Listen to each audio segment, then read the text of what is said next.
بسم اللہ الرحمن الرحیم۔ السلام علیکم دوستو، دنیا بھر کی صبح آنے والی خبروں میں آپ سنیں گے، لیکن اس سے پہلے اگر ہو سکے تو لائک، سبسکرائب اور بیل آئیکن کا بٹن ضرور دبا لیں، شکریہ۔ نیوزی لینڈ کی وزیر اعظم نے ایک بار پھر انتخابات جیت لیے۔ ترکی قرباغ کے معاملے کو بھڑکا رہا ہے، امریکہ کا الزام۔ امریکی صدارتی انتخابات میں 2 کروڑ افراد ڈاک کے ذریعے ووٹ کاسٹ کر چکے۔ برطانیہ میں الطاف حسین سے منسلک 6 جائیدادیں منجمد۔ بیوی کی جانب سے ہراسانی کا سامنا، نوجوان نے اپنی جان لے لی۔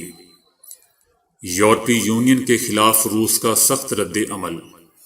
گجرانوالہ جلسے میں 2 بچوں نے تقاریر کی جن میں سے ایک نانی بن چکی ہے، وزیر اعظم عمران خان۔ نواز شریف کے ساتھ وہی ہوگا جو الطاف حسین کے ساتھ ہوا، شیخ رشید احمد۔ دنیا بھر میں غربت کے خاتمے کا عالمی دن۔ نواز شریف آرمی اور عدلیہ کے اندر انتشار پھیلانے کی کوشش کر رہا ہے، وزیر اعظم عمران خان۔ خوش رہنے کے لیے آنسو بہانا ضروری ہے۔ تو دوستو، یہ تھی کل صبح آنے والی خبروں کی ہائی لائٹس یا جھلکیاں۔ اگر آپ ان خبروں کو سننا چاہتے ہیں تو بیل آئیکن کا بٹن ضرور دبا لیں، شکریہ۔